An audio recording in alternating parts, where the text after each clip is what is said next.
untuk pertemuan ini sebanyak dua bab ya, yaitu topiknya adalah sorting, pengurutan data, yaitu bab 7 dan bab 8. Nah, di situ ada 6 algoritma ya, ada 6 algoritma.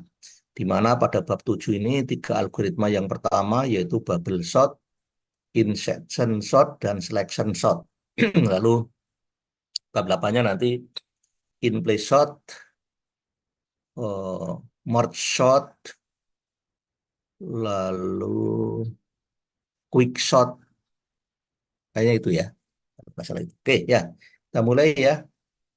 Jadi pengurutan data itu apa namanya? Anda banyak menemukan pengurutan data yang digunakan di dalam kehidupan sehari-hari ya.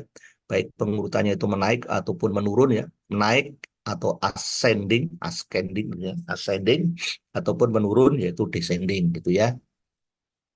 Nah, kenapa data mesti diurutkan ya? Kenapa data mesti diurutkan ya? Tentunya adalah agar kita itu memudahkan kita ya untuk katakanlah mencari data misalnya ya. Barangkali setelah diurutkan datanya mudah untuk dicari ya. Itu searching ya. Nah, nanti kalau datanya sudah diurutkan, kita bisa mencari data yang kita cari di barisan itu tentunya dengan salah satu metode yang tepat gitu ya. Nah, nanti akan kita pelajari di bab 9. Nah, di dalam kehidupan sehari-hari dijumpai beberapa penerapan pengurutan data. Ya, misalkan kalau dulu ada anu ya apa informasi nomor-nomor telepon, tapi sekarang kan sudah nggak ada gitu ya. Yellow Page itu zaman saya awal-awal di UNJ, ya nggak tahu sekarang masih ada apa enggak. Atau yang jelas adalah kamus. Kamus itu kamus kamus bahasa Inggris bahasa Indonesia itu kan ya, itu kan diurutkan datanya. Itu berupa kata-kata yang diurutkan agar apa? Agar kita mudah mencari kata-kata tertentu ya.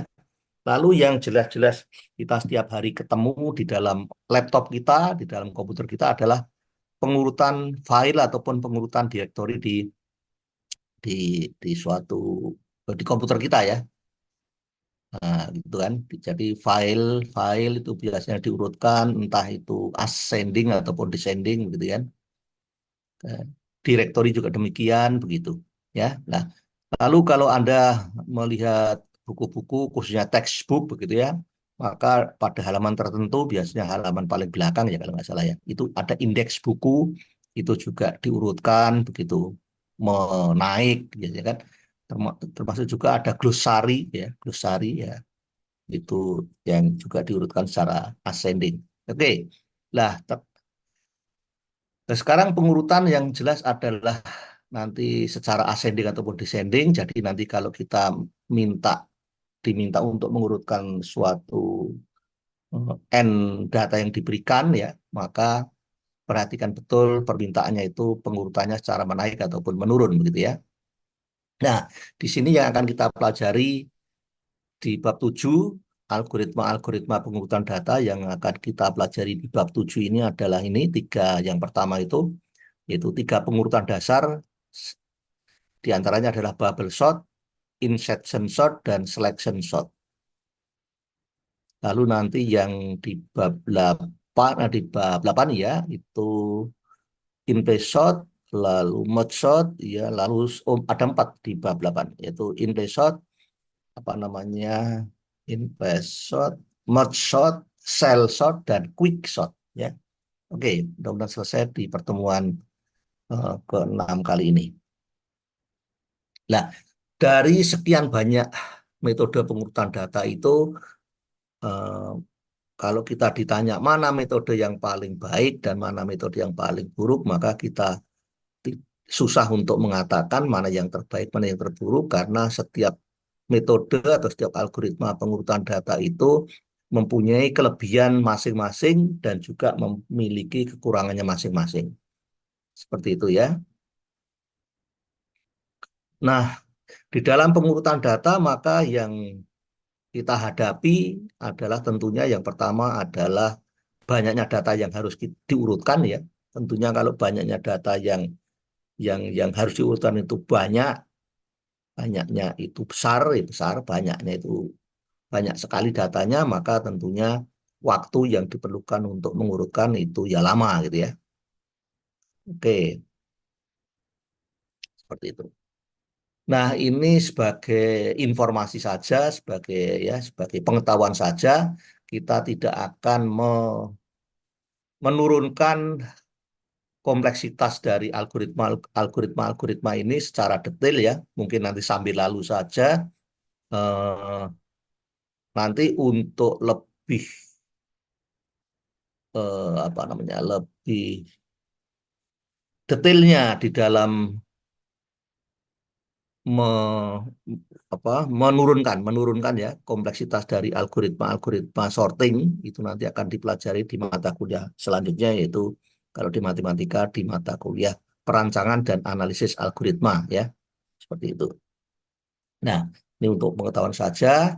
Tentunya kalau kita lihat di sini eh, biasanya yang lihat itu average case-nya ya. Jadi average case-nya yang dilihat eh, untuk melihat kompleksitas dari algoritma pengurutan data khususnya ya. Jadi bubble sort, insertion sort, selection sort itu kompleksitasnya sama ya. Lalu merge sort, quick sort, cell sort dan seperti ini. N log n dengan ini n log n jadi merge sort sama quick sort hampir sama. Lalu cell sort n pangkat 3 per 2. Anda bandingkan saja n pangkat 3 per 2 dengan n kali log n, gedean mana ya? Ya kurang lebih sama lah. Oke ya. Nah sekarang kita mau mempelajari algoritma yang pertama yaitu bubble sort. Bubble sort sesuai dengan namanya bubble itu gelembung. Jadi idenya adalah seperti kita me, apa namanya, mengamati ya benda-benda yang dimasukkan ke air begitu ya, yang beratnya beda-beda begitu ya. Lalu eh, apa namanya, kita akan melihat benda mana yang muncul di permukaan air pertama kali, benda yang mana, lalu benda yang kedua, benda yang mana, benda yang ketiga, benda yang mana, dan seterusnya, benda yang terakhir, benda yang mana. Ya, kurang lebih seperti itu idenya ya. Nah, cuma seperti itu idenya, jadi kategorinya ya metodenya sederhana karena idenya simpel ya, idenya itu sangat simpel seperti itu. Nah, jadi metode bubble sort, metode sorting bubble sort adalah metode yang paling sederhana di dalam proses pengurutan data dan sifatnya adalah sangat cepat untuk menangani pengurutan data yang banyaknya data itu relatif tidak banyak. Relatif tidak banyak itu kalau di komputer mungkin 1.000 juga masih relatif sedikit ya. 1.000 puluhan ribu itu masih relatif sedikit gitu ya. Jadi di sini ukurannya adalah tidak tidak ini tidak tegas ya, berjumlah sedikit itu minimal berapa atau ya maksimal berapa ya, maksimal berapa.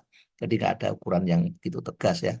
Jadi ribuan, puluhan ribu, ratusan ribu itu kalau di komputer ya ukurannya masih sedikit gitu ya. Nah, sebaliknya akan memerlukan waktu yang lama untuk data yang diurutkan itu sangat banyak, mungkin eh, ratusan juta atau miliaran data seperti itu ya. Oke, nah sekarang kita akan pelajari eh, langkah-langkah di dalam mengurutkan data dengan algoritma bubble sort. Nah, jadi di sini kita diberikan 8 data. Sebagai contoh ya, dan 8 data dan saling berbeda ya, saling berbeda di sini dalam 8 data dan saling berbeda, lalu akan diurutkan secara menaik di sini. Jadi nanti kalau Anda diminta untuk mengurutkan data secara menurun dengan bubble sort ya, idenya adalah mirip seperti ini, gitu ya. Akan diurutkan secara menaik, lalu di sini kita akan menempatkan data satu demi satu secara prioritas. Artinya kita di sini ya di contoh ini kita akan menempatkan pertama kali yang kita tempatkan pertama kali adalah data yang terbesar terlebih dahulu. Jadi posisinya paling kanan, terbesar terlebih dahulu nanti posisinya paling kanan. Itu di tahap satu. Dan di tahap dua adalah nanti menempatkan data terbesar kedua di posisi kedua dari kanan. Tahap tiga nanti menempatkan elemen terbesar ketiga, posisinya tentunya ketiga dari kanan, dan seterusnya. Nanti tahap 7 ada 8 data ya. Tahap 7 nanti adalah kita menempatkan data ketujuh, terbesar ketujuh ya, terbesar ketujuh. Terbesar ketujuh berarti posisinya di posisi ketujuh dari kanan. Nah, otomatis data yang terakhir adalah data yang terkecil, begitu ya. Nah, Anda lihat di sini, jadi data yang diberikan urutannya sesuai di sini di tahap satu di baris paling atas itu adalah urutannya sesuai dengan data asal ya, sesuai dengan data awal ya, data yang barusan diberikan di soal misalkan ya 25, 57, 48, 39, 18, 95, 80, 35 ya saling beda ya. Nah, karena kita mau mengurutkan secara menaik, maka tentunya urutannya dari kiri ke kanan nanti menaik terus begitu ya, menaik menaik terus. Jadi monoton naik ya, monoton naik kalau di istilah di mana kalkulus ya, monoton naik, monoton naik, monoton naik. Oke, lah sekarang kita lihat data pertama dengan data kedua. Karena urutannya sudah naik, maka tidak ada penukaran data. Jadi yang tidak ada penukaran data dalam hal ini di sini saya blok warna kuning ya, saya blok warna kuning.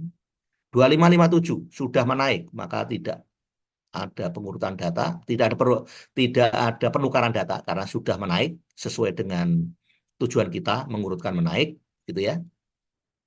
Lalu berikutnya 2 dengan 3. Data kedua dengan data ketiga yaitu 57 dan 48. Nah, itu urutannya tidak menaik, maka terjadilah penukaran data sehingga menjadi 4857. Jadi yang saya blok warna abu-abu ya, apa nih? Abu-abu ya. Itu terjadi penukaran data di situ. Karena tadinya 5748 menjadi 4857 ya. Jadi 48 menjadi di posisi kedua, 57 di posisi ketiga untuk sementara. Oke. Jadi 48 ini sudah di situ ya, nggak berubah-ubah lagi nanti. Lalu ketiga ketiga ya data ketiga dan data keempat yaitu 57 57 sekarang jadi 57 juga 5739. 5739 itu tidak menaik, maka terjadilah penukaran data menjadi ini. Menjadi 3957 ya.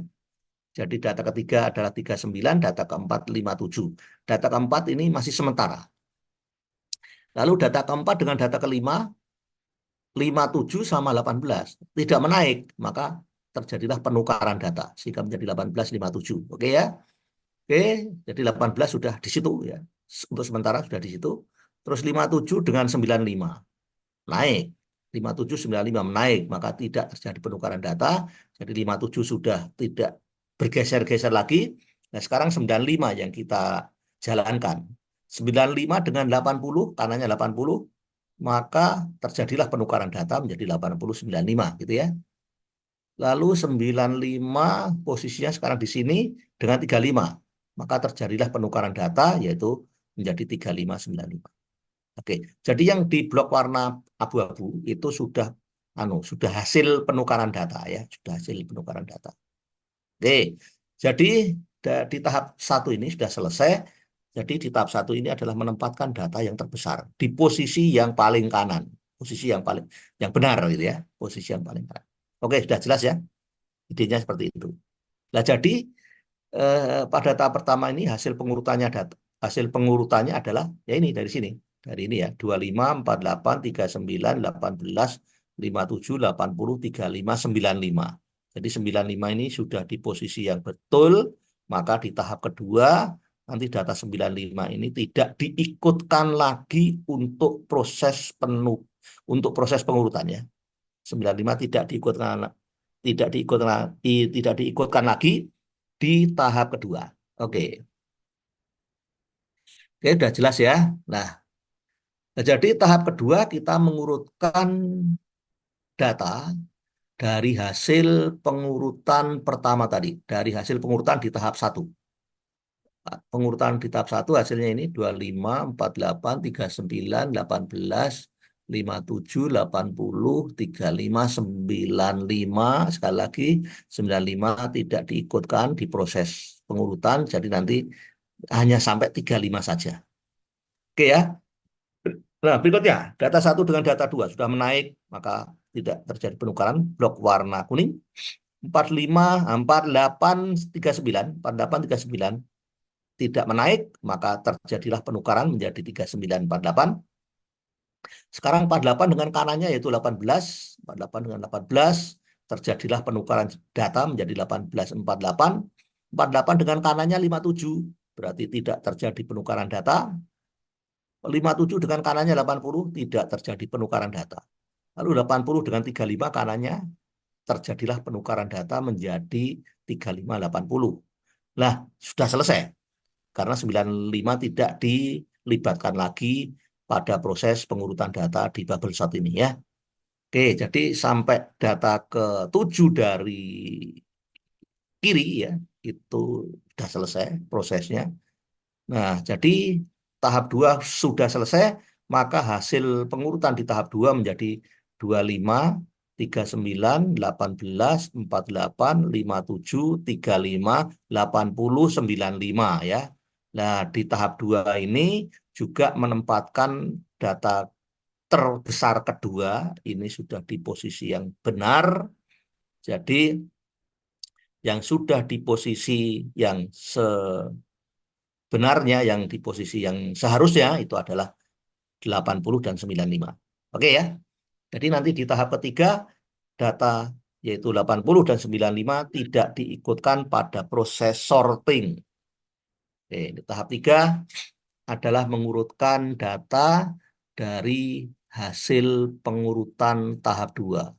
Hasil pengurutan tahap 2 ini 25, 39, 18, 48, 57, 35, 80, 95 ini tidak diikutkan nanti ya. Jadi nanti proses pengurutannya hanya sampai data ke-6 sampai 35 ini. Oke. Sekarang kita lihat lagi 25, 39 udah urut, warna kuning. 39, 18 penukaran menjadi 18, 39. Terus 39 berarti di sini dengan 48 berarti sudah urut, sudah menaik. Blok warna kuning. 48, 57 sudah menaik, blok warna kuning. 57, 35 tidak menaik, maka penukaran data menjadi 3557. Jadi 57 di sini, 35 sini. Stop, udah selesai ya. Jadi pada tahap 3 ini hasil pengurutan datanya adalah dari sini.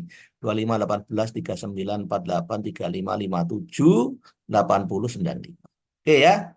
Nah, di tahap keempat tentunya 3 data yang terbesar itu 95, terbesar pertama, terbesar kedua 80, terbesar ketiga 57, itu semuanya sudah di posisi yang benar. Jadi nanti proses pengurutan di tahap keempat hanya sampai data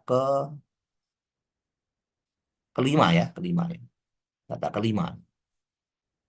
Tahap keempat nih sekarang. Tahap keempat nanti sampai data kelima saja, sampai sini saja mengurutkannya ya. Nah, kita urutkan. Ini hasil pengurutan pada tahap ketiga tadi, kita tulis di sini.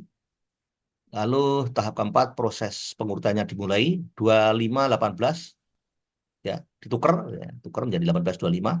25 di sini sekarang 25 39 sudah urut blok warna kuning. 39 48 sudah urut blok warna kuning. 48 35 belum menaik maka ditukar. Sudah selesai. Jadi 48 ini sudah di posisi yang benar. Sehingga hasil pengurutan data di tahap keempat seperti ini. Dari sini ya. 25, 39, 35, 48, lanjut. Lanjutnya yang mana? 57, 80, 95. Oke ya. Tahap keempat. Tahap keempat itu menempatkan data terbesar keempat. Terbesar keempat. Oke ya. Maka untuk tahap 5 nanti hanya sampai di data ke sini. Data ke sini. Data keempat dari kiri ya. Tahap kelima, sorry. Tahap kelima ya. Tahap kelima itu nanti proses pengurutannya hanya sampai data keempat dari kiri. Karena ini 48 sampai ke kanan, semuanya sudah di posisi yang benar ya. Oke. Maka di tahap 5, ya sama seperti tadi. 18, 25 udah urut, blok warna kuning, 25, 39 udah urut, blok warna kuning, 39, 35 belum urut, menaik, maka ditukar. Tukar data. Berarti ini 39 sudah di posisi yang benar. Sehingga hasil pengurutan tahap 5 ya ada baca aja dari sini 18 25 35 39 sambung ini ya.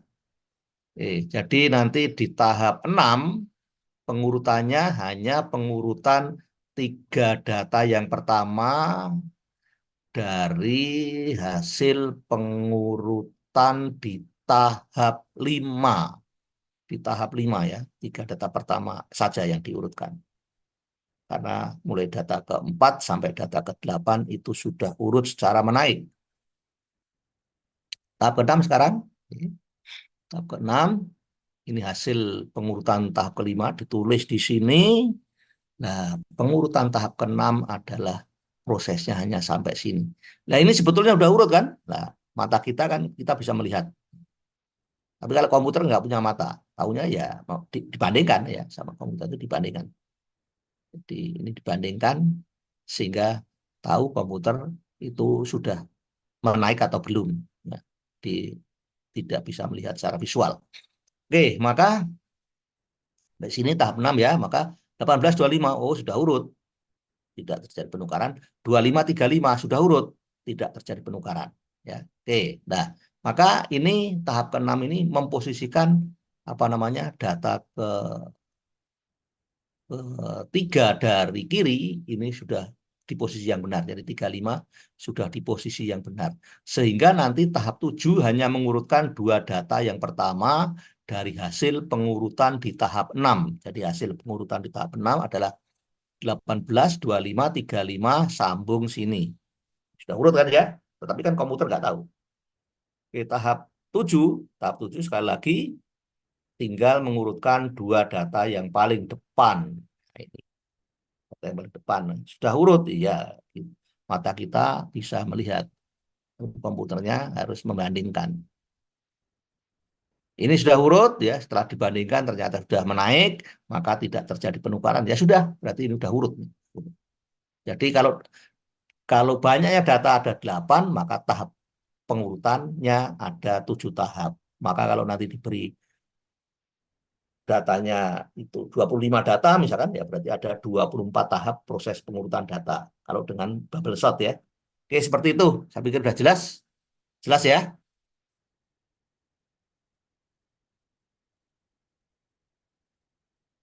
Oke, sudah jelas ya.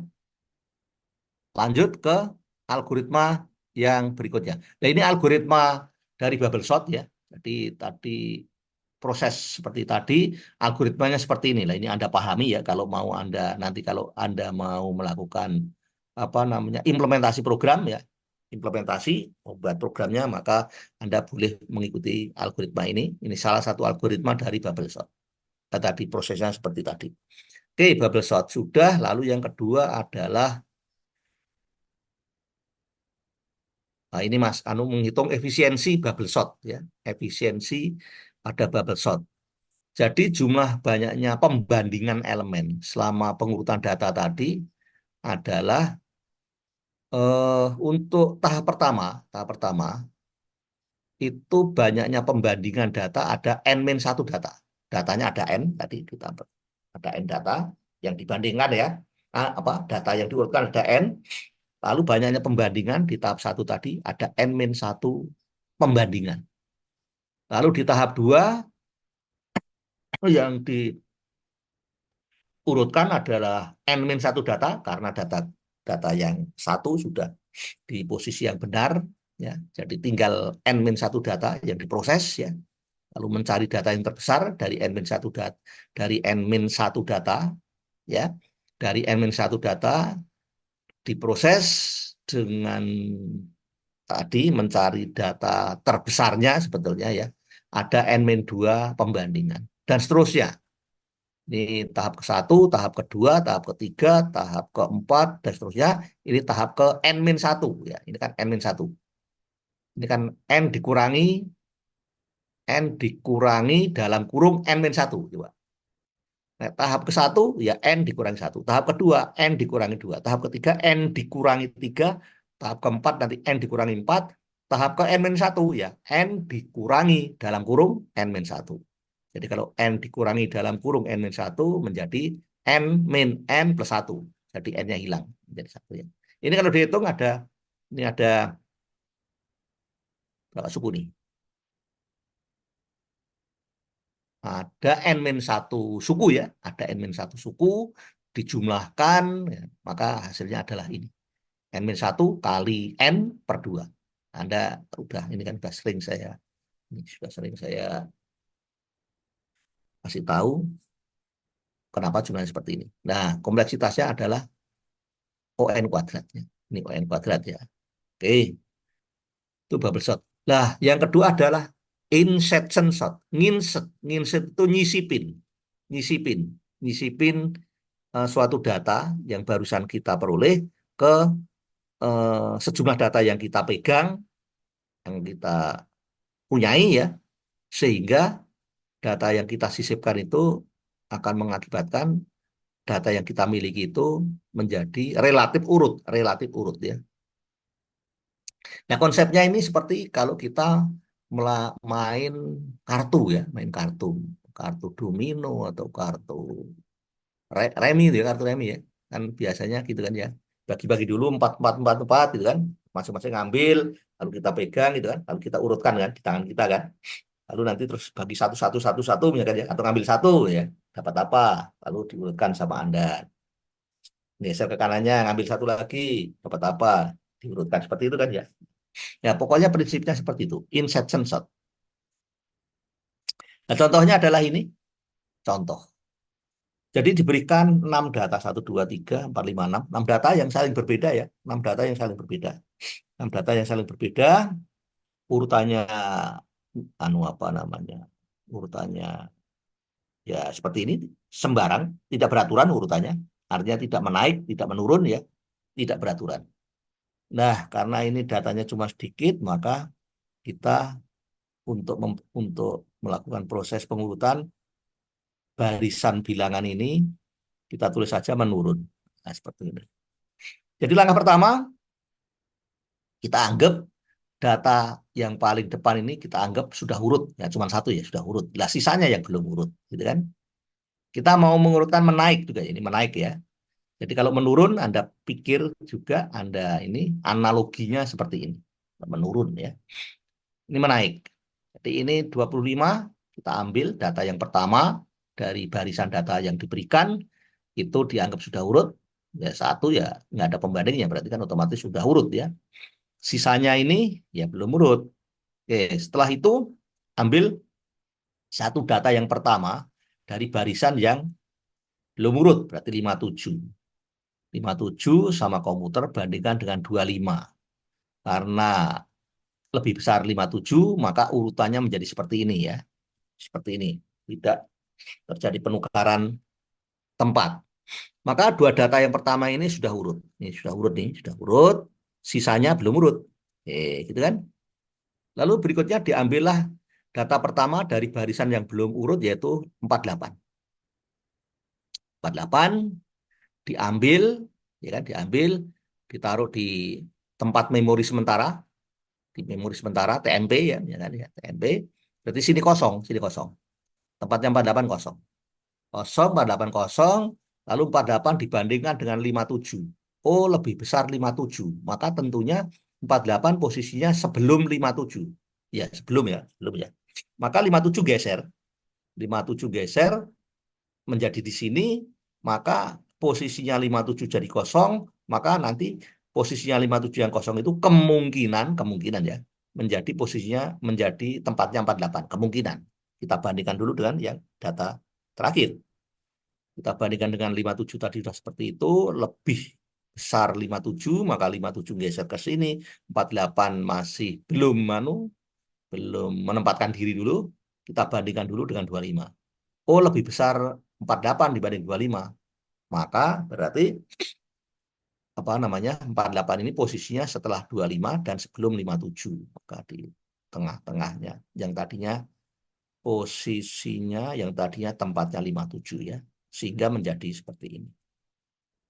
Jadi 48 ini dibandingkan dengan kedua data yang sudah urut tadi, dengan 57 dibandingkan dengan 25 juga dibandingkan, dilakukan perbandingan terhadap kedua data di subbarisan yang sudah urut. Oke ya, jadi ini sudah urut seperti ini. Lalu berikutnya kita ambil lagi data pertama dari subbarisan yang belum urut. Ini subbarisan yang belum urut, kita ambil 37. Kita ambil 37, ditempatkan di TMP dulu, berarti ini kosong. Kita bandingkan dengan 57. Oh, kecilan 37, maka posisi 37 tentunya nanti sebelum 57. 57 masuk sini. Lalu 37 kita bandingkan data sebelumnya 57 yaitu 48 masih lebih kecil 37. Berarti 37 posisinya nanti tentunya sebelum 48. 48 geser di sini karena 57 sudah di sini kosong, 48 geser sini, 48 tempatnya 48 kosong, lalu 37 dibandingkan lagi dengan data 25. Oh, lebih besar 25, lebih besar 37 dibanding 25. Maka 37 tempatnya di setelah 25, tapi sebelum 48. Nah, jadinya seperti ini. Jadi 37 ini juga dibandingkan ke semua data yang sudah urut ya. Dengan 57 iya, dengan 48 iya, dengan 25 iya. Gitu kan ya? Oke, sehingga menjadi ini. Sudah urut. Lalu kita ambil lagi data pertama dari barisan yang belum urut yaitu 32. 32 kita ambil, kita taruh di TMP, kita bandingkan dengan 57. Oh, lebih kecil 32, maka 32 posisinya sebelum 57. 57 geser ke sini, tempatnya 57 kosong. 32 masih di TMP. Kita bandingkan dengan 48, masih kecilan 32, maka 32 posisinya sebelum 48. Maka 48 geser ke sini, tempatnya 48 kosong, 32 masih di TMP, lalu 32 dibandingkan dengan 37, masih kecilan 32, maka posisi 32 sebelum 37, ya. Maka 37 geser ke sini, sini kosong, ya toh, kosong. Lalu sekali lagi 32 kita bandingkan dengan 25. Oh, masih besar 32. Maka 32 posisinya setelah 25. Maka ini tadi 37 dan geser, maka sini kosong, maka ini ditempati oleh 32. Begitu ya. Jadi 32 ini dibandingkan dengan semua data yang ada di subbarisan yang sudah urut. Di sini ada 4 perbandingan di sini. Terjadi 4 kali pembandingan data. Oke ya. Di sini 4 kali pembandingan data. Hasilnya ini. Nah, terakhir dari ini subbarisannya sudah urut, masih ada subbarisan yang belum urut, yaitu tinggal satu data yang ada di subbarisan yang belum urut. Nah, sama seperti tadi, ini kita bandingkan dengan semua data yang ada di subbarisan yang sudah urut. Sama seperti tadi. Kita ambil di TMP, berarti sini kosong, kita bandingkan dengan 57. Oh, lebih kecil 49, maka 57 geser ke sini. Karena 49 posisinya nanti sebelum data 57. Lalu kita bandingkan dengan 49 ya. Kita bandingkan dengan 49. 49 kita bandingkan dengan 48. Oh, lebih besar 49. Oh, berarti apa? 49 ini posisinya adalah setelah 48 gitu kan. Jadi tadi udah geser sini, sini kosong, maka 49 langsung taruh di sini. Nah, begitu ya. Begitu proses pengurutan di insertion sort. Nginsert, jadi nyisipin. Nyisipkan satu data tertentu ke suatu subbarisan yang sudah urut. Oke, jelas? Insertion sort seperti itu.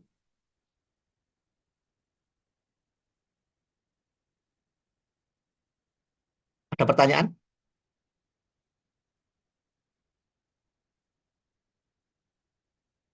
Jelas ya?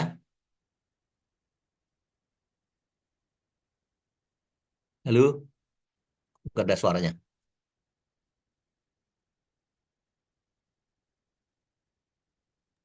Jelas, Pak. Jelas ya. Inception shot jelas. Nah, ini proses tadi, proses penukarannya tadi ya. Jadi dengan menggunakan tempat penyimpanan sementara. Nah, ini penjelasannya tadi yang tadi sudah kita lakukan ya. Saya pikir nggak usah, udah nggak usah. Nah, ini algoritmanya ya, algoritmanya Anda ikuti, boleh Anda ikuti nanti kalau Anda melakukan implementasi program Inception Shot, oke ya. Oke, saya pikir udah jelas. Nah, sekarang kita mungkin bisa apa namanya, kita bisa mencari besarnya kompleksitas dari pengurutan data dengan algoritma insertion sort ini, mungkin kita bisa menghitung eh, kasus terburuknya seperti apa, kasus rata-ratanya seperti apa, dan kasus terbaiknya seperti apa. Coba kita lihat ya. Jadi worst case pada insertion sort itu terjadi. Worst case itu kasus terburuk ya. Kasus terburuk itu artinya apa? Banyaknya pembandingan yang dilakukan itu maksimal, paling banyak. Nah, kalau pembandingannya itu dilakukan secara maksimal, paling banyak, maka apa? Waktu yang diperlukan ya, paling lama gitu kan ya. Jadi worst case pada insertion shot itu terjadi. Kalau data yang mau diurutkan menaik itu data yang diberikan, kita mau mengurutkan menaik. Tetapi data yang diberikan itu sudah urut, tetapi menurun. Nah, itu kasus terburuk itu. Kalau kita tadi kan contoh kita tadi kan datanya masih apa namanya nggak beraturan ya, menurun juga tidak, descending juga tidak ya. Kita tadi mengurutkan secara menaik. Jadi kalau yang tadi banyaknya pembandingan itu belum maksimal. Sebagai contoh tadi yang terakhir di sini cuma dua pembandingan ini. Ya mana? Yang terakhir. Ini di sini tadi, yang 49 ini kan. Cuma dua pembandingan. 49 dibandingkan dengan 57. Oh, lebih kecil 49. Maka posisinya tentunya di sebelumnya 57. Sebelumnya 57. Harus sekali membandingkan toh. Lalu yang kedua dengan 48. Oh, lebih besar 49. Oh, karena lebih besar 49, maka 49 ini posisinya setelah 48 dan sebelum 57. Cuma dua kali kan? Karena ini data yang diberikan ini tidak descending, sementara kita mengurutkannya secara ascending. Coba ini kalau descending sudah urut tapi menurun, menurun kita mau mengurutkan menaik, maka banyaknya pembandingan itu tadi ada paling banyak. Ya. Nah, jadi kalau data yang diurutkan itu menurun, sementara kita mau mengurutkan secara menaik, ascending, maka pembandingan yang dilakukan pada data itu sebanyak ini. Yang pertama adalah N-1 perbandingan. N-1 pembandingan ya. N-1 itu di langkah satu tentunya ya. Di langkah satu kan kita mau mengambil data yang yang ke satu. Oh, langkah pertama cuma satu pembandingan aja ya.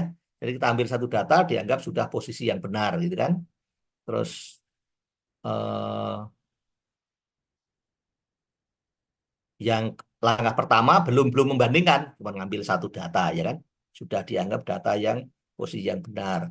Lalu berikutnya langkah kedua ngambil satu data yang pertama dari subbarisan yang sudah urut secara descending ya, sudah urut secara descending. Kita mau mengurutkan secara ascending. Kita ngambil data yang pertama dari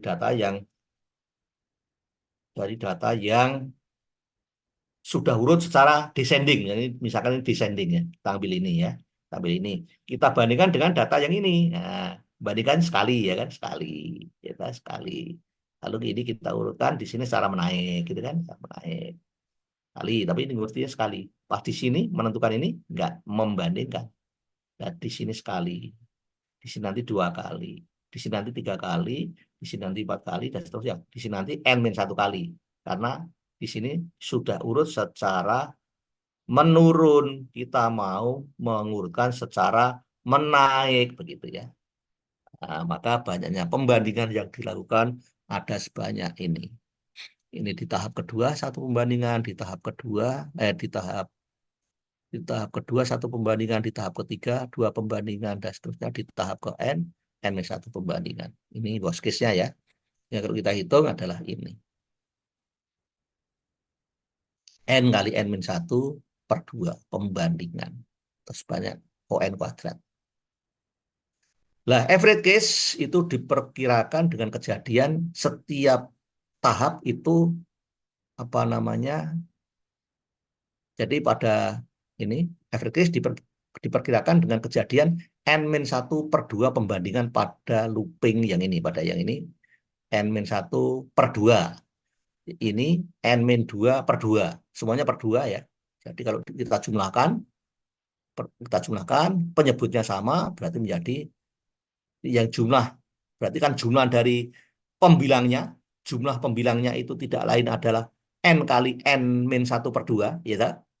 Iya kan, jumlah pembilangnya kan, N-1 tambah N-2 tambah N-3 tambah N-4 dan seterusnya tambah 2 tambah 1, tidak lain menjumlahkan ini. Jumlahnya adalah N kali N-1/2, masih dibagi 2, berarti menjadi N kali N-1/4. Nah ini juga ON kuadrat. Jadi average case-nya juga ON kuadrat. Nah, base case-nya, nah, nanti ada kotak-katik sendiri ya. Nanti base case-nya adalah ON. Base case-nya itu kalau kita mau mengurutkan menaik, data yang diberikan sudah menaik. Demikian pula, kalau kita mau mengurutkan menurun, data yang diberikan juga sudah menurun. Nah, itu base case itu. Base case. Oke ya, itu insertion shot. Lah yang ketiga adalah selection shot. Selection shot. Jadi menyeleksi, memilih ya, menyeleksi, menyeleksi itu apa? Bukan memilih, mengecek ya, menyeleksi, mengecek apa? Mengecek data yang tertentu. Jadi kalau di selection shot ini kita main 2 pointer, ya. Kalau kita di sini misalkan mau mengurutkan data secara menaik ya, maka pointernya adalah pos awal dan pos awal dan pos min. Nah, pos awal dan pos min. Kalau kita mau mengurutkan secara menaik. Kalau nanti kita mau mengurutkan secara menurun, tentunya ya, itu adalah pos awal dan pos mak. Nah, kan? Oke lah, bagaimana caranya? Ceritanya ini, nanti contohnya slide selanjutnya. Jadi langkah yang pertama, pointer atau penunjuk, misalkan kita namakan pos awal, itu menunjuk lokasi awal pengurutan data. Artinya menunjuk data yang paling kiri ya, data yang paling kiri ya, data yang paling kiri. Jadi kita mengurutkannya dari kiri ke kanan. Jadi pos awal ini menunjuk data paling kiri atau data yang indeksnya 0 ya, atau data yang ada di awal array ya, sama saja ya. Nah, selanjutnya di barisan itu dicarilah data yang terkecil, carilah data yang terkecil, data yang terkecil. Dengan cara bagaimana? Tadi membanding-bandingkan tadi, kayak tadi di apa? Di bubble sort ya, di bubble sort ya. Kita mencari data yang terkecil dari barisan data itu ya. Nah, nanti kalau sudah ketemu data yang terkecil itu ditunjuk oleh posmin, gitu ya, posmin. Jadi data yang paling awal yang di indeks 0 itu ditunjuk oleh pos awal, lalu data yang terkecil yang ditemukan di barisan itu ditunjuk oleh posmin. Nah, sekarang data yang ditunjuk oleh pos awal dan data yang ditunjuk oleh posmin dibandingkan ya, dibandingkan. Kalau data yang ditunjuk oleh pos awal itu lebih besar dibanding data yang ditunjuk oleh posmin, maka ditukar. Kedua data itu ditukar. Yang ditukar datanya. Tapi kalau pointernya tetap, tempatnya tetap, datanya saja yang ditukar. Oke. Berarti kalau datanya ditukar ya, kalau posisinya ini, kalau pos awal lebih besar dari pos min, data yang ditunjuk oleh pos awal lebih besar dari data yang ditunjuk oleh pos min, maka datanya ditukar. Berarti apa? Berarti data yang terkiri sudah benar, yaitu data yang terkecil. Itu ya. Selanjutnya pos awal menunjuk data yang kanannya data terkecil, yaitu data dengan indeks satu. Jadi pos awal menggeser ke kanan satu data, gitu ya. Pos awal menggeser ke kanan satu data. Lalu berikutnya lagi pos min mencari data yang terkecil, data yang terkecil dimulai dari pos awal, dimulai data yang ditunjuk oleh pos awal. Cek yang ditunjuk oleh pos awal dipegang oleh pos min, ya. Bandingkan dengan kanannya, kanannya lebih kecil mana? Yang lebih kecil dipegang oleh pos min, anggap ya. Bandingkan dengan kanannya lagi, lebih kecil mana? Yang lebih kecil dipegang oleh pos min dan seterusnya sampai menemukan data yang paling kecil eh, di mana dibandingkan sampai data yang paling kanan. Nah, akan mendapatkan data yang paling kecil itu berapa? Nah, itulah yang ditunjuk oleh pos min. Nah, dicek lagi data yang ditunjuk oleh pos awal dan data yang ditunjuk oleh pos min dibandingkan. Dibandingkan ya. Sama seperti tadi. Kalau data yang ditunjuk oleh pos awal, yaitu data yang posisinya posisi kedua dari kiri, gitu, itu lebih besar daripada data yang ditunjuk oleh pos min, lebih besar toh, maka ditukar. Karena kita mau mengurutkan dari terkecil sampai terbesar. Dan yang di dan yang di apa namanya di sini, yang ditentukan pertama kali adalah data yang terkecil. Terus berikutnya data terkecil kedua, data berikutnya terkecil ketiga, dan seterusnya. Nanti terakhir data terbesar.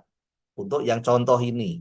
Nah, jadi nanti juga Anda bisa merubah ini, langkahnya ini bisa Anda rubah, meskipun mengurutkannya sama, yaitu mengurutkannya secara menaik, secara ascending, yang ditentukan bukan dari data yang terkecil, tapi yang Anda tentukan adalah dari data terbesar, paling kanan.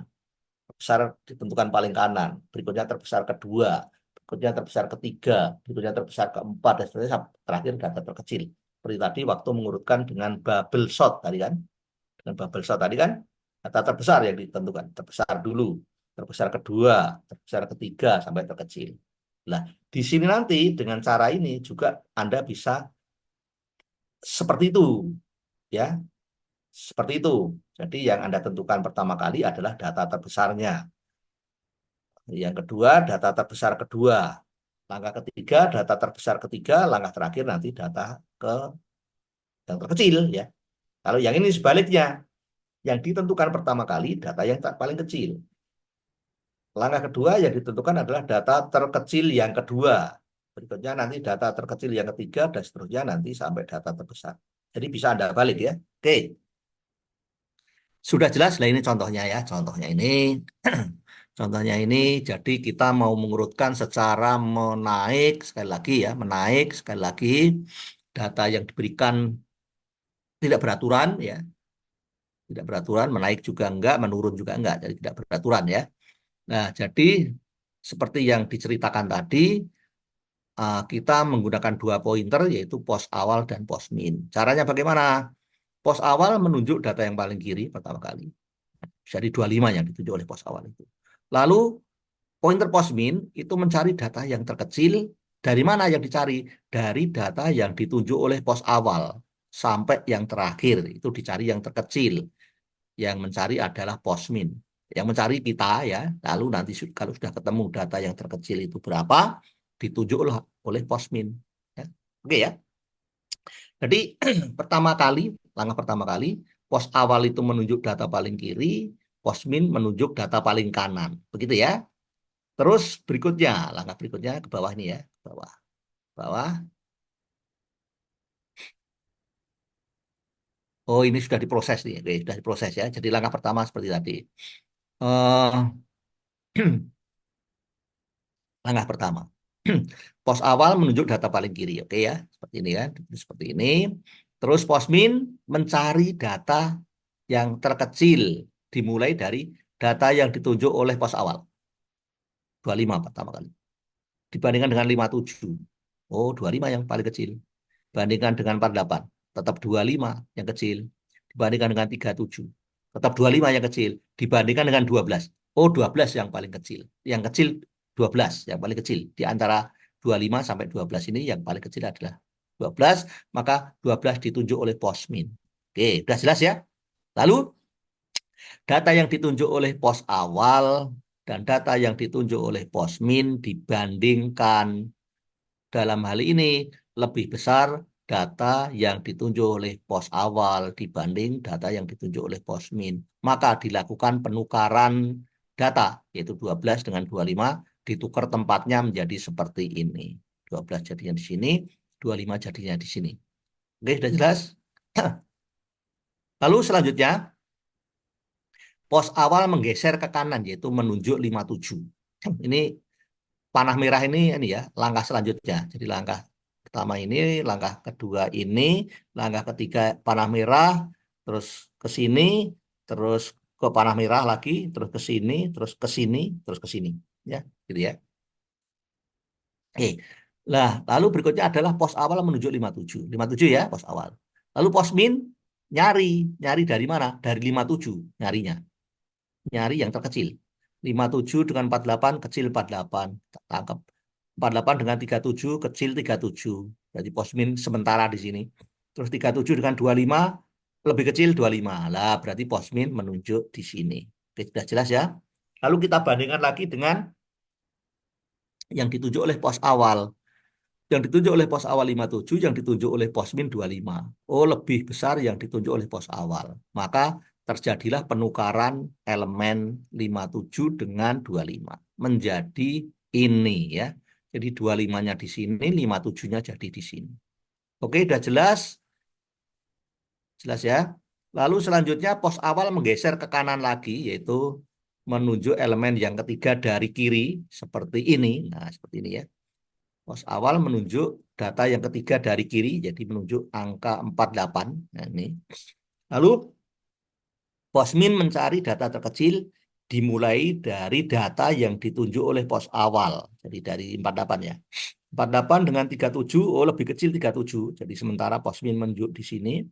Lalu 37 dengan 57 lebih kecil 37. Oh, posmin berarti menunjuk di sini. Artinya data yang terkecil yang ditemukan oleh posmin di antara data ini dari 48 sampai 57 ini yang terkecil ini, maka bandingkan data yang ditunjuk oleh pos awal dengan data yang ditunjuk oleh pos min. 48 dengan 37. Oh, lebih kecil 37. Maka terjadilah penukaran data 48 dengan 37. Sehingga 37 di sini, 48 di sini gitu ya. Oke. Lalu selanjutnya pos awal menggeser ke kanan lagi, yaitu data pada posisi data yang keempat dari kiri. Jadi pada posisi data yang keempat dari kiri, pos awal ya. Sehingga di sini nih, pos awalnya posisinya di data keempat dari kiri. Sini. Lalu posmin mencari data terkecil dimulai dari data yang ditunjuk pos awal. 48. Tadinya kan di sini kan, menunjuk pertama, menunjuk sementara posmin dibandingkan dengan 57. Oh, lebih kecil 48. Jadi posmin juga menunjuk di sini. Posmin juga menunjuk di sini. Nah, apa namanya? Begitu pos awal dan begitu pos awal dan posmin menunjuk elemen yang sama, berarti proses pengurutan data sudah selesai. Ya. Proses pengurutan data sudah selesai. Oke ya. Nah, sebenarnya belum selesai ya. Jadi gini, di sini tadi pos awalnya di sini, lalu posmin mencari data terkecil dari 48 ke kanan gitu ya, ke kanan ya. Jadi sementara tadi posmin di 48. Lalu 48 dibandingkan data di kanannya 57. Oh, lebih kecil 48, maka posmin menunjuk di sini. Udah ketemu data yang terkecil ya. Kebetulan di kanannya itu cuma satu data. Kalau udah di kanan yang 48 itu lebih dari satu data, ya bandingkan 48 dengan 57, lebih kecil 48. Misalkan di sininya ada 70, bandingkan dengan 70, lebih kecil 48. Ada 100, bandingkan lagi, lebih kecil 48. Maka posmin tetap di sini. Posmin tetap di sini, maka yang terkecil 48, maka pos awal dan pos min sama. Kalau sama ya sudah, tidak terjadi penukaran toh, tetapi pos awal geser ke sini, pos min nyari lagi dari sini ke kanan. Nah, kebetulan di sini di kanannya di kanannya ini cuma satu data, ya sudah selesai ya. Jadi pos min menunjuk di sini. Nah, sekarang sekarang ya. Jadi tidak terjadi penukaran data di sini. Kenapa tidak terjadi penukaran data? Karena data yang ditunjuk pos awal dan pos min sama. Nah, selanjutnya adalah pos awal menggeser ke kanan lagi. Jadi menunjuk angka 57 ya. Nah, dan kanannya nggak ada data lagi. Maka pos min juga mencari data dari 57 ke kanan. Nah, cuma satu data, berarti selesai. Proses selesai. Jadi kapan proses pengurutan data ini selesai? Manakala manakala apa namanya eh, pointer pos awal itu sudah menunjuk data yang paling kanan. Emang kenapa kalau pos awal sudah menunjuk data yang paling kanan? Maka pos min akan mencari data yang terkecil dari data yang ditunjuk oleh pos awal. Nah, cuma satu data ya sudah. Ya, selesai. Oke, paham ya? Dengan selection sort. Paham? Sudah selesai? Sudah jelas?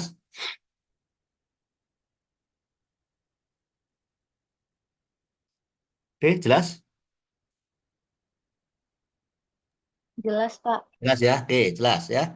Jelas, lah ini algoritmanya, Anda pahami algoritmanya. Nanti kalau Anda mau melakukan implementasi program ya, boleh mengikuti salah satu algoritmanya ini. Nah, apa namanya? Contohnya seperti tadi yang kita ceritakan tadi. Nah, contoh ini juga demikian. Contoh ini kan kita mengurutkan dari terkecil ke terbesar ya. Dan di sini yang ditentukan adalah yang mulai yang terkecil. Di sini yang ditentukan mulai yang terkecil. Nah, Anda bisa dengan cara yang berbeda, meskipun mengurutkannya dari terkecil ke terbesar, Anda bisa menentukan data yang paling kanan, yang paling besar. Jadi Anda bisa menentukan data yang paling besar terlebih dahulu, bisa, bisa ya. Berarti Anda gunakan apa namanya pos awal dan pos mat. Pos awal berarti yang menunjuk data paling kanan, lalu Anda mencari data dari yang ditunjuk oleh pos awal ke kiri dicari yang paling besar, gitu kan ya. Nah, jadi ada dua pointer yaitu pos awal dan pos mat. Yang pos mat itu adalah pointer yang mencari data yang terbesar. Dari mana mencarinya? Dari data yang ditunjuk oleh pos awal ke kiri. Nah, seperti itu ya. Idenya sama. Meskipun tujuannya sama, sama-sama mengurutkan secara menaik.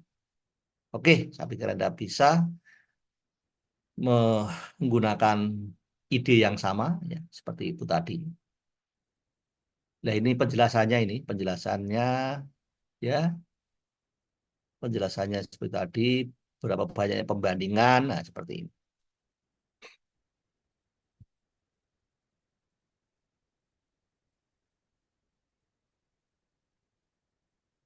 Jadi kalau Anda rasakan tadi banyak pembandingan, yang pertama kali ada N-1 pembandingan, jadi banyaknya data dikurangi satu, banyak pembandingan. Terus tahap kedua untuk menentukan data terkecil yang kedua ada N-2 pembandingan dan seterusnya. Oke, kompleksitasnya adalah ON kuadrat. Nah, worst case di sini kasus terburuk diperoleh jika data dalam keadaan urut terbalik. Urut terbalik. Jadi data yang diurutkan itu katakanlah kita mau mengurutkan secara menaik, ascending, tapi data yang diberikan sudah urut secara menurun, descending, begitu ya. Oke, ya. Nah, ini Anda abaikan saja, ini diabaikan saja ya. Jadi ini diabaikan nih. Nah, sekarang tugas kelompok tugas 4. Nah, sudah ada tugas kelompok tugas 4, yaitu Anda membuat program dinamis dari 3 algoritma pengurutan data tadi, yaitu bubble sort, insertion sort, selection sort, sama satu bab sebelumnya yaitu BST ya, BST masih ingat BST. Jadi kita diberikan sejumlah data, N data, lalu dari N datanya harus saling berbeda ya, harus saling berbeda, lalu disimpan ke N data itu disimpan di struktur data yang namanya pohon biner, BST, binary search tree. Jadi kita menyimpan datanya itu di pohon biner ya, di BST. Nah, setelah datanya itu disimpan di BST, Anda bisa melakukan penelusuran, yaitu membaca semua data yang ada di BST itu dengan 3 cara, yaitu pre-order, in-order, dan post-order. Begitu ya. Nah, ini ada 4 soal untuk tugas 4 soal. Programnya dinamis. Jadi programnya seperti bubble shot ya, nanti begini bubble shot. Setelah programnya jadi, Anda run, maka mesti apa? Programnya memberikan perintah ke user berapa banyak data yang mau diurutkan. Misalkan 12. 12. Berikutnya muncul perintah masukkan ke 12 data Anda. Masukkan sampai 12 toh. Setelah itu apa namanya? Hasil pengurutan secara bubble sort. Bubble sort. Hasilnya ada dua-duanya ditampilkan, baik menaik ataupun menurun. Baik menaik ataupun menurun. Jadi hasil pengurutan secara menaik dengan bubble sort adalah ini. Eh, apa namanya? Prosesnya ditampilkan ya. Dapat mungkin prosesnya ditampilkan. Karena kalau hasil akhir ya semuanya pasti sama hasil akhir pengurutan kan, baik ascending maupun descending ya semua algoritma hasilnya sama hasil pengurutannya kan. Jadi kalau cuma menampilkan hasil akhir ya nggak ada bedanya antara bubble, insertion sort, selection sort, nggak kelihatan bedanya. Maka untuk membedakan itu sedapat mungkin prosesnya ditampilkan. Begitu ya. Oke. Nah ini bab 7 sudah selesai. Nah sekarang kita mau ke bab 8. Lanjut bab 8. Sudah terlihat bab 8? Sudah, Pak. Sudah terlihat ya. Nah, ini bab 8, ada 4 algoritma di sini. Ada 4 algoritma pengurutan data, yaitu in place sort. Cepat nih, kalau in place sort cepat ya. Lalu merge sort juga nggak lama. Lalu cell sort perlu pemahaman sedikit agak lama dikit, nggak begitu lama sebenarnya. Terus yang terakhir quick sort. Oke. Nah, in place sort. In place sort. Jadi kita diberikan sejumlah data seperti ini misalkan, yang ditulis di baris 1, begitu ya. Nah, idenya itu mirip seperti selection sort, selection, memilih yang barusan tadi dengan pointer tadi ya, memilih. Nah, idenya mirip itu. Cuman kalau di selection sort kan menggunakan 2 pointer ya, terus menggunakan 2 pointer ya. Kalau di sini sih tidak ya, mungkin cukup 1 pointer atau bahkan tidak pakai pointer nggak apa-apa. Caranya bagaimana? Ya mirip dengan selection sort tadi ya. Jadi kalau katakanlah kita mau mengurutkan secara menaik dan kita menentukan data yang pertama kali. Jadi di langkah pertama kali, di langkah 1 yang kita tentukan adalah data yang terbesar. Lalu langkah kedua nanti menentukan data terbesar kedua. Langkah ketiga nanti menentukan data terbesar ketiga. Langkah keempat nanti menentukan data terbesar keempat. Langkah dan seterusnya ya. Sampai nanti data terkecil. Nah, gitu ya. Nah, kita di sini dalam hal ini mengurutkan datanya secara menaik ya. Nah, meskipun nah, meskipun Anda nanti juga mengurutkan data secara menaik, tetapi Anda nanti bisa juga yang ditentukan itu data yang paling kiri. Ditentukan pertama kali Anda bukan menentukan data terbesar, tapi menentukan data terkecil. Bisa, bisa. Paling kiri, data terkecil. Langkah kedua nanti yang ditentukan adalah data terkecil kedua. Langkah ketiga nanti yang ditentukan data terkecil ketiga, dan seterusnya. sampai nanti yang terakhir adalah data yang terbesar. Boleh ya. Nah, jadi untuk contoh ini kita mengurutkan secara menaik, tapi yang ditentukan itu dari data terbesar, terbesar kedua, terbesar ketiga, terbesar keempat, terbesar kelima, terbesar keenam, sampai terbesar paling akhir, alias terkecil. Gitu ya. Jadi idenya kalau Anda mau balik, boleh. Boleh saja. Anda menentukan dari data terkecil. Oke. Jadi ide ini Anda gunakan untuk itu tadi. Jadi nanti kalau bikin program bisa banyak alternatif outputnya itu. Anda mengurutkan secara menaik dengan menentukan pertama kali adalah seperti ini. Yang ditentukan pertama kali data terbesar kedua sampai data yang terkecil. Bisa juga nanti Anda tampilkan yang ditentukan pertama kali adalah data terkecil, terus data terkecil kedua, data terkecil ketiga, data terkecil keempat, dan seterusnya sampai data terkecil yang ke berapa alias data terbesar gitu ya. Oke, sekarang saya ini in place out. In place out. Jadi bagaimana? Pertama kali adalah langkah pertama adalah apa namanya? Lihat data yang paling kanan. Data yang paling kanan ya, data yang paling kanan. Lalu dari barisan data itu cari data yang terbesar karena kita mau menempatkan data terbesar yang Anda peroleh nanti di posisi paling kanan gitu ya. Jadi di langkah satu ini me, apa namanya? Melihat data yang paling kanan sekaligus mencari data yang terbesar ada di mana. Caranya bagaimana? Ya banding-bandingin setiap dua data. 8 dengan satu gede mana? Gede 8. 8 dengan 3 gede mana? Gede 8. 8 dengan 16 gede 16. Jadi pointernya sekarang menunjuk di sini. 16 dengan 7 tetap gede 16. Dengan 9 tetap gede 16. Dengan 14 tetap besar 16. Dengan 2 tetap besar 16. Dengan 4 tetap besar 16. Dengan 10 besar 16. Makanya 10 dengan 16 ditukar. Tuker 16-nya jadi di sini, 10-nya jadi di sini. Nih yang warna merah jadinya. Warna merah ini hasil penukaran antara yang antara ini 16 dengan 10. Yang terbesar dengan data yang paling kanan. Penukaran data yang terbesar dengan data yang paling kanan.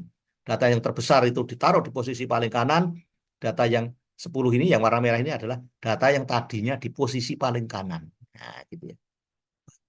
Terus berikutnya, data yang kedua dari kanan. Kedua dari kanan. Setelah itu mencari data yang terbesar. Dari dari data pertama sampai data yang kedua dari kanan. Cari data terbesar. Sama seperti tadi. 8 dengan satu gede 8, dengan 3 gede 8, dengan 10 gede 10, dengan 7 gede 10, dengan 9 gede 10, dengan 14 gede 14. Sekarang pointernya di sini. Dengan 2 gede 14, dengan 4 gede 14. Maka 4, yaitu data yang posisinya kedua dari kanan, ini harusnya data terbesar kedua, ditukar dengan 14. Maka 14 jadi di sini, 4 jadi di sini, warnanya merah. Artinya 4 yang warna merah ini tadinya ini ada di posisi kedua dari kanan. Di mana posisi kedua dari kanan sekarang ditempati oleh data terbesar kedua. Begitu ya. Terus berikutnya yang di sini baris ketiga ini kita mau menentukan data terbesar ketiga, yaitu nanti posisinya yang sekarang ditempati oleh data 2. Ya. Terbesar ketiga kita cari di baris ini. 8 dengan 1, dengan 3, dengan 10, ketemunya 10 ya. Cepat aja ya, 10, ketemunya 10 di sini. 10 dengan 2, ditukar nih, tukar. Maka 10 tempatnya di sini jadinya, 2 tempatnya jadi di sini, warnanya merah. Oke ya. Selanjutnya akan mencari data terbesar keempat. Data terbesar keempat, di terbesar kedua, terbesar ketiga, terbesar keempat, nanti posisinya di sini. Nah, sekarang kita cari data yang terbesar keempat. Dari sini, dari barisan yang dimulai dari sini ke kiri. Kita cari data yang terbesarnya berapa.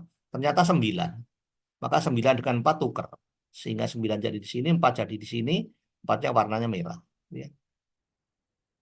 Nah, berikutnya kita mau mencari data terbesar yang ada di sini. Terbesar kelima ya. Terbesar kelima, maka kita cari data yang terbesar dari sini sampai ke kiri. Ternyata ketemunya 8. Maka 8 kita tukar dengan 4. Maka 8 di sini, 4 di sini. Gitu ya kan? Lalu berikutnya mau menempatkan data terbesar yang ada di sini. Yang ada, ya, posisinya di sini. Nah, kita cari data yang terbesar dari data yang paling kiri sampai data yang di sini. Ternyata dia sendiri. Ya sudah, tidak terjadi penukaran data. Berikutnya, kita mau menempatkan data yang terbesar ke berapa ini? Satu, kedua, ketiga, keempat, kelima, keenam, ketujuh. Data terbesar ketujuh. Yang posisinya di sini. Kita cari data terbesar dari sini sampai paling kiri. Ternyata yang terbesar 4. Maka 4 dengan 2 ditukar. Sehingga di sini jadi 4, di sini jadi 2. Gitu kan? Oke. Oke. Lalu berikutnya kita mau menempatkan yang data posisinya di sini. Posisinya di sini, yaitu ya, itu artinya ini terbesar ke berapa itu? Atau terkecil, terkecil ketiga, istilahnya terkecil ketiga ya. Maka kita cari ini yang terbesar di antara ini, yang terbesar. Ternyata dia sendiri ya sudah, 3 tetap di sini. Berikutnya mencari data di sini, yang itu terkecil kedua. Terkecil kedua. Terkecil kedua, ini kita cari yang terbesar di sini, itu 2. Maka 2 dengan 1 tukar. Duanya jadinya sini, satunya jadinya sini. Nah udah, ya, udah. Karena ini tinggal satu data, otomatis ini data yang kecil. Nah ini proses pengurutan secara in place sort. Kita mengurutkan secara menaik, di mana di contoh ini ditentukan, menentukannya adalah data dari yang paling besar, terbesar kedua, terbesar ketiga, terbesar keempat, dan seterusnya, sampai data yang terkecil seperti ini. Maka cara yang berbeda bisa Anda lakukan, yaitu sama-sama mengurutkan data secara menaik, tetapi data yang Anda tentukan adalah data yang terkecil terlebih dahulu. Jadi Anda cari data yang paling kecil di antara data-data yang ada di barisan ini. Nah, yang terkecil nanti tukar dengan 8. Nanti terkecil kedua.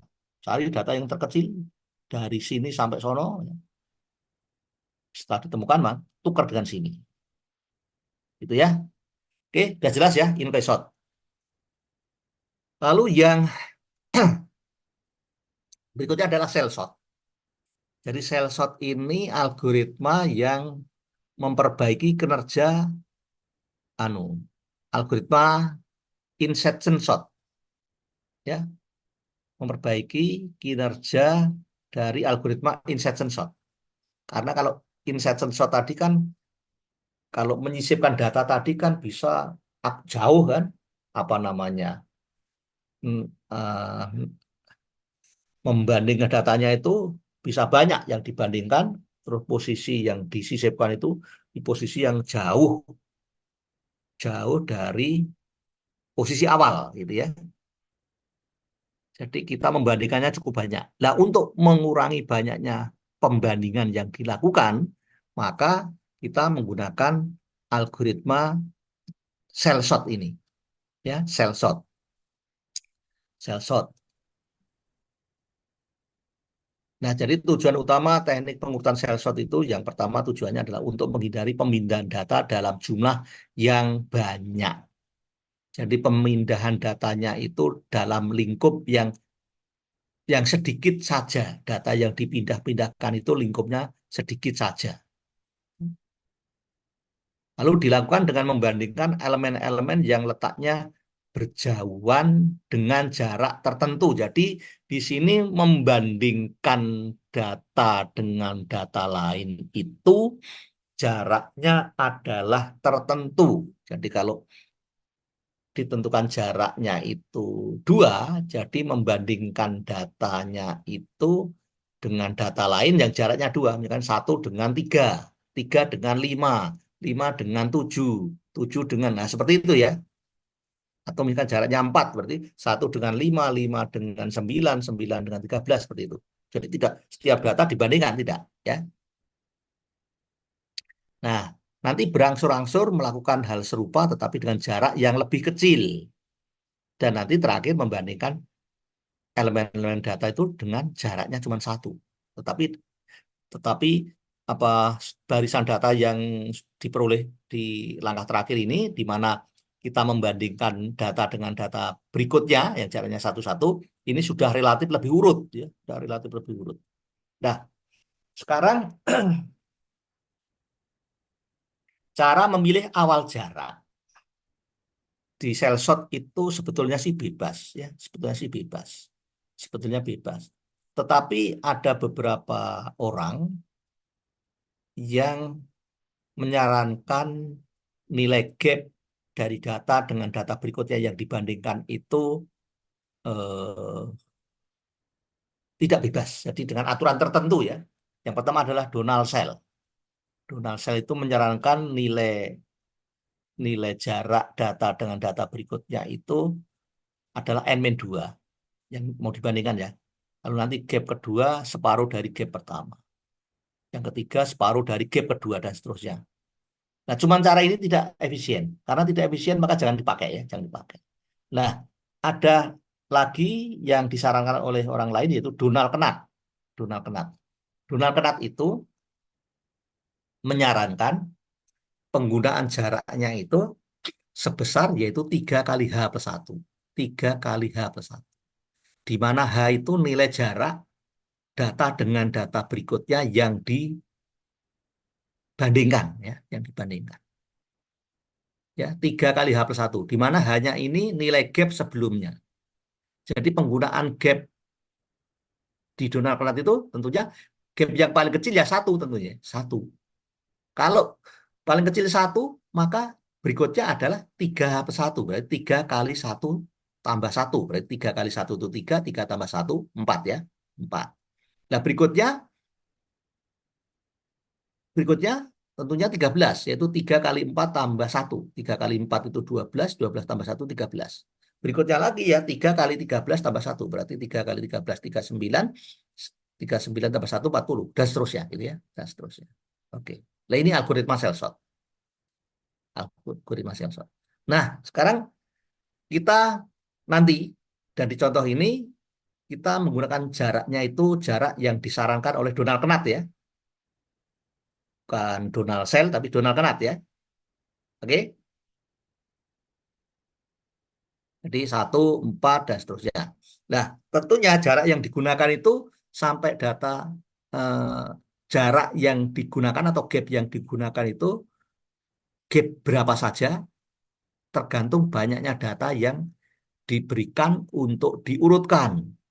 Jadi kalau datanya itu yang diurutkan itu cuma 10 data, maka kita bisa merubah barisan yang terdiri dari 10 data itu, barisan menjadi beberapa subbarisan yang jaraknya menjadi 44. Jadi kita membuat subbarisan yang elemennya itu jaraknya 44, banyaknya cuma 10 kan?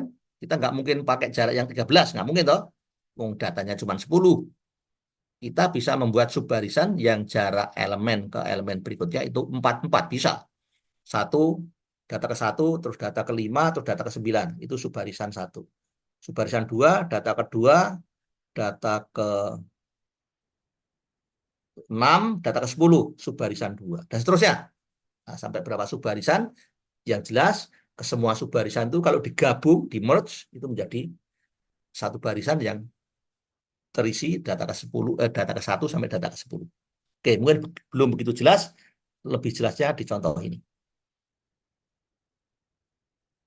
Nah, ini diberikan data seperti yang paling kiri itu, paling kiri. Ada berapa data itu? Coba Anda hitung.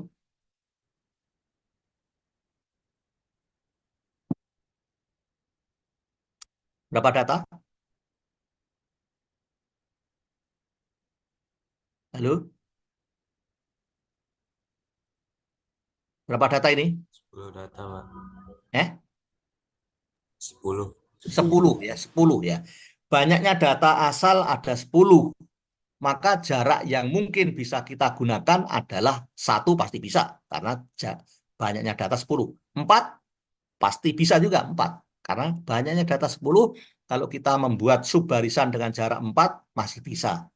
Kalau dengan jarak 13 sudah nggak mungkin, ya kan? Wong datanya cuma 10, pakai jarak 13 sudah nggak mungkin. Maka jarak yang bisa kita gunakan hanya 1/4. Maka langkah pertama, buatlah subbarisan, barisan bagian yang jaraknya itu, jarak datanya adalah 4, 4. Ya, 4, 4 dulu ya. Oke. Kita buat subbarisan yang jaraknya 4, 4. Maka dari 10 data ini kita buat subbarisan yang pertama, data apa? Subbarisan pertama adalah yaitu data yang jaraknya 4. Kita ambil data pertama, berarti berikutnya data kelima, berikutnya data ke-9. Oke, tak? Subbarisan kedua adalah data kedua, terus data ke-6, data ke-10. Oke. Subbarisan ketiga berarti data ketiga, terus data ke-7. Mestinya disambung data ke-11. 11 nggak punya, gitu kan? Karena banyak data cuma 10. Terus subbarisan berikutnya adalah data ke-4 dan data ke-8. Nah, ini sudah semua data. Semua data sudah masuk di 4 subbarisan ini. Nah, setelah ketemu 4 subbarisan, diapain? Diapain ini? 4 subbarisan. Masing-masing subbarisan yang sudah kita temukan itu diurutkan. Diurutkan secara sini menaik ya. Jadi subbarisan pertama 15, 1, 7, 3. Mau diurutkan secara menaik. Menaik. Nah, terserah ini mau menggunakan apa? Apakah menggunakan apa? Insertion atau insertion sort ya, karena ini memperbaiki algoritma insertion sort. Jadi dianggap ini sudah urut, terus dibandingkan dengan 1, karena 1 lebih kecil dari 15, maka di belakangnya 15, gitu kan. Maka 1, 15 sudah urut, terus 73, 73 itu lebih besar dari 15, maka urutannya menjadi 1, 15, 73 ya, insertion sort ya. Jadi ngurutnya di sini insertion sort, karena cell sort itu adalah memperbaiki kinerja algoritma insertion sort. Ya, oke. Jadi ini menjadi 1, 15, 73, ini demikian pula menjadi ini, yang ini demikian pula menjadi ini, yang ini demikian pula menjadi ini. Oke ya. Nah, keempat subbarisan ini masing-masing sudah urut. Sudah urut ya. Terus langkah berikutnya diapain? Di merge. Di merge, digabungkan keempat subbarisan yang sudah urut ini digabung.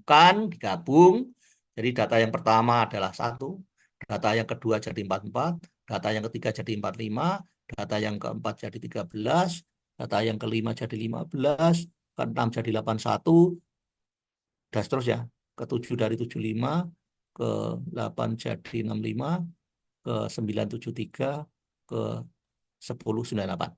Ini sudah relatif urut, tapi belum urut. Belum urut ya. Ini sudah relatif urut, tapi ternyata belum urut nih. Kalau Anda perhatikan, belum urut. Ya. Jadi ini tadi proses pengurutan dengan membuat sekian subbarisan, di mana subbarisannya itu ngambil datanya dari barisan asal dengan jarak 4, 4 seperti tadi ya. Terus langkah berikutnya, masing-masing subbarisan ini diurutkan dengan algoritma insertion sort. Urut. Nah, setelah masing-masing sudah urut, di merge ya, digabung ya. Gabung. Lalu ini tinggal ya, ini diurutkan lagi dengan jarak 1 seperti ini. Nih, seperti ini. Dengan jarak 1. Jadi pertama kali 1 dianggap udah urut, ini insertion sort seperti tadi. 1 dianggap udah urut, terus ngambil data pertama dari subbarisan yang belum urut, yaitu ini 44, 44 bandingin dengan 1, gedean 44, maka urutannya seperti ini. Ini banding apa, terus ngambil data yang pertama dari subbarisan yang belum urut 45, yaitu 45 bandingkan dengan 44, gedean apa 45, maka urutannya jadi seperti ini. Gitu kan? Lalu ngambil 13 dari subbarisan yang belum urut, kita ambil data yang pertama yaitu 13, lalu kita bandingkan dengan subbarisan yang sudah urut. Kita bandingkan dengan 44, 45 lebih kecil 13, bandingkan dengan 44 lebih kecil 13, bandingkan dengan 1 lebih besar 13, maka 13 posisinya di sini. Jadi sampai sini udah urut, lalu kita ambil nama dari subbarisan yang belum urut ya sama seperti tadi, kita bandingkan dengan 45 lebih kecil 15, dengan 44 lebih kecil 15, kita bandingkan dengan 13 lebih besar 15, maka 15 posisinya setelah 13 sebelum 44 di sini. Dan seterusnya ya, sama seperti tadi inception shot. Nah, maka hasil pengurutan yang terakhir ini pasti sudah urut ya. Hasilnya. Nah, ini proses pengurutan dengan cell shot ya, dengan menggunakan jarak yang disarankan oleh Donald Knapp, yaitu 1, 4, 13, dan seterusnya, yang rumus umum jaraknya itu 3 kali H plus 1, di mana H itu adalah jarak sebelumnya. Oke, sudah jelas?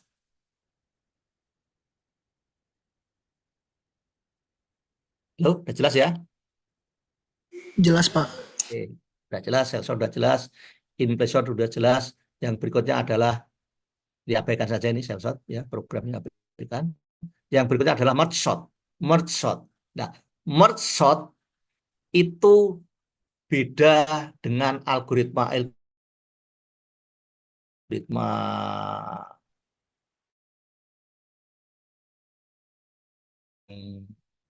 yang sudah kita bahas.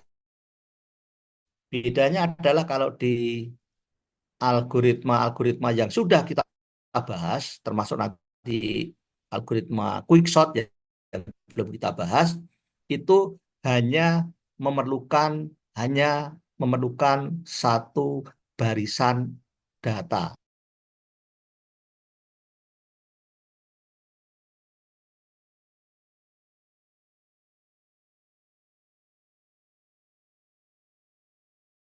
Ya.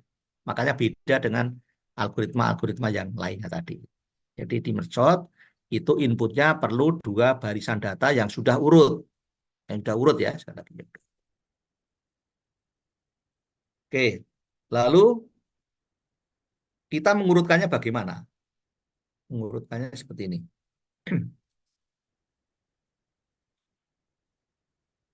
Jadi mengurutkannya seperti ini ya. Misalkan ini ada 2 array sebagai input dari algoritma merge. Kita katakanlah mau mengurutkan secara ascending, menaik.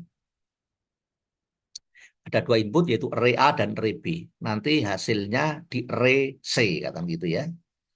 Nah, kita menggunakan 2 pointer, yaitu yaitu pointer yang pertama itu yang dipakai untuk menunjuk data di array A.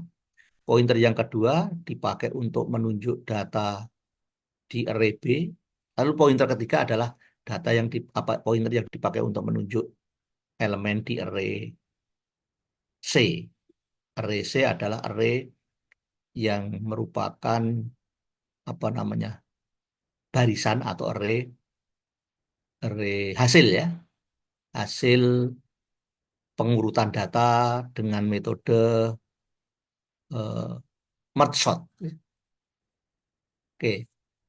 Jadi misalkan seperti ini contohnya ya, ada 2 array dan kebetulan ini sama, banyaknya data sama, tapi tidak harus yang jelas tidak harus sama, tidak harus sama.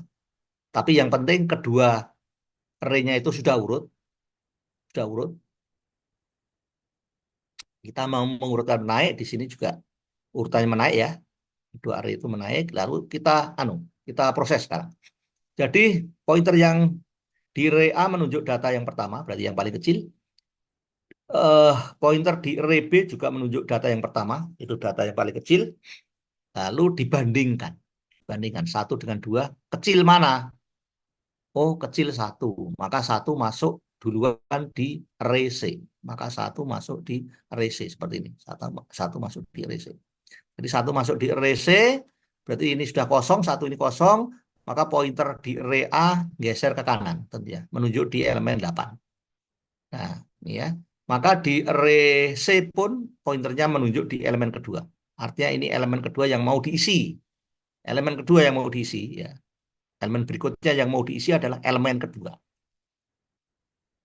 Maka di array A menunjuk elemen 8, di array B menunjuk elemen 2. Maka kedua data yang ada di array A dan ada di array B yang ditunjuk oleh pointernya masing-masing itu dibandingkan. Lebih kecil mana? Oh, lebih kecil 2. Maka 2 masuk ke array C. 2 masuk ya di array C. Ini lanjutannya ini sebentar. Mana ini A, ya kan? Ini B. Terus ini C-nya ini C-nya ini ya, C-nya ini. Maka data yang ditunjuk oleh pointer di array B yaitu 2 dan di array A yaitu 8 dibandingkan lebih kecil 2, maka 2 masuk di array C seperti ini nih. 2 masuk di array C, maka pointer di array B menggeser ke kanan. Geser ke kanan yaitu menunjuk elemen 16. Sekarang di array A pointernya menunjuk angka 8, di array B pointernya menunjuk angka 16, dibandingkan lebih kecil mana? Lebih kecil 8. Maka 8 masuk ke array C seperti ini. Masuk, ya kan? Di array B tetap pointernya menunjuk angka 16, lalu di array A pointernya bergeser ke kanan menunjuk data 10. Demikian. Lalu data yang ditunjuk oleh pointer di array A yaitu 10 dengan data yang ditunjuk oleh pointer di array B itu 16 dibandingkan. Oh, lebih kecil 10, maka 10 masuk ke array C. 10 masuk, lalu pointer berikutnya, pointer di array A geser ke 13. Geser ke 13. 13 dibandingkan dengan 16. Maka lebih kecil 13, ya kan? Lebih kecil 13, maka 13 masuk ke array C. 13 masuk sini. Lah, lalu di array A berarti sudah habis datanya, sudah habis. Sudah habis kan? Maka pointer di array A sudah tidak berfungsi. Berfungsi kan? Lalu tinggal pointer di array B. Ingat di array B ini elemennya sudah urut, ya. Maka karena sisanya tinggal sebagian elemen di array B, maka tinggal dimasukkan sesuai urutannya. Karena ini sudah urut, maka tidak perlu membandingkan lagi. Begitu ya. Jadi tadi 13 masuk sini, 13 ya. Setelah itu elemen di array A habis, maka berikutnya adalah ini tadi 10 sini ya, 10 sini, 13 di sini ya, 13 di sini, maka berikutnya 16 masuk sini, 27 masuk sini, 40 masuk sini. Jadi tidak perlu membandingkan karena di sini sudah tahu bahwa array B-nya elemennya sudah urut secara menaik. Begitu ya, itu merge sort. Oke, sudah jelas merge sort? Jelas ya? Merge sort ya. Oke, bisa tinggal merge sort.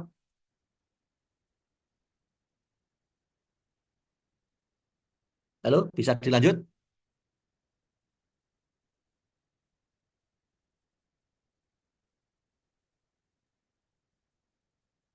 Halo, pada kemana?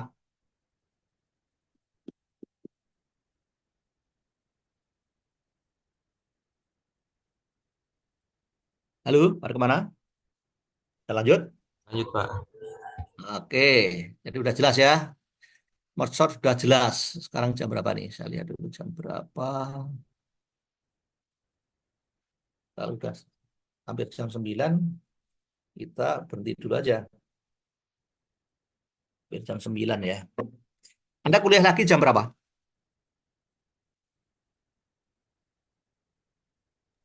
Jam 10, Pak. 10. 10 masih ya. Sudah sekalian aja ya. Oke, berikutnya adalah, jadi merge sort sudah jelas ya. Berikutnya adalah quick sort. Quick sort. Ya. Nah, ini perhatikan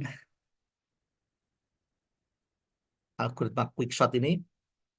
Ini yang terakhir ya. Bentar, saya matikan asik ini.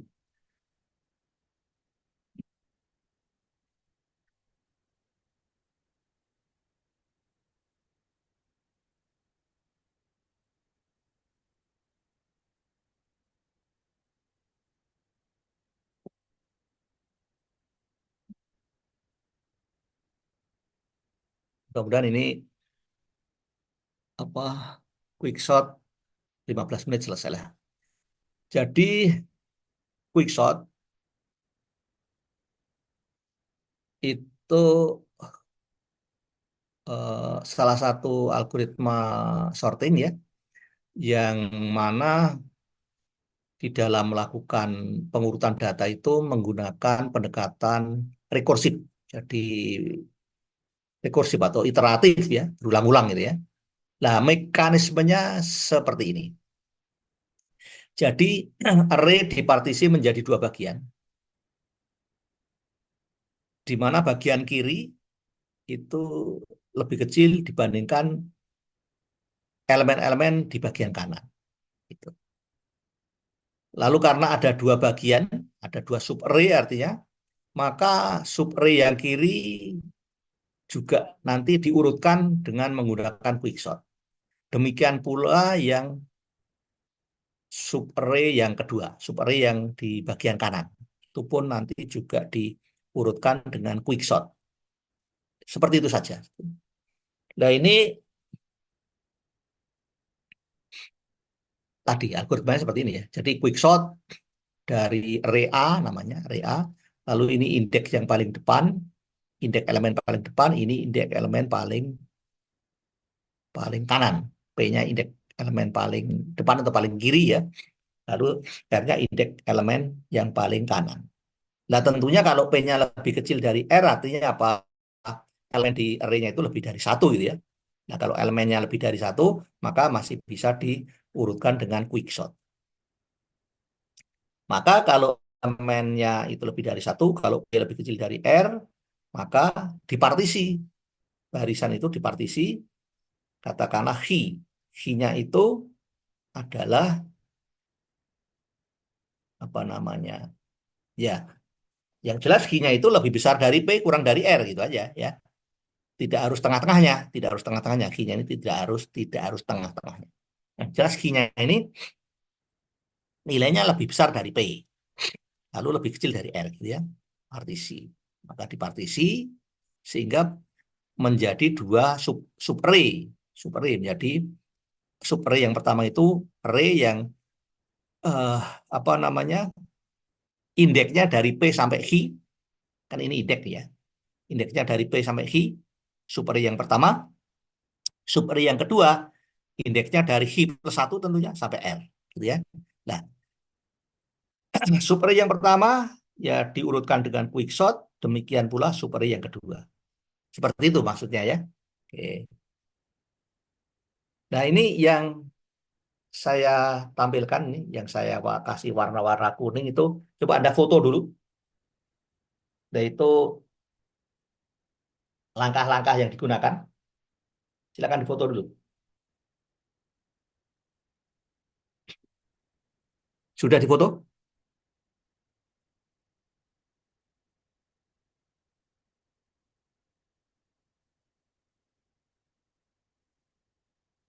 Sudah difoto?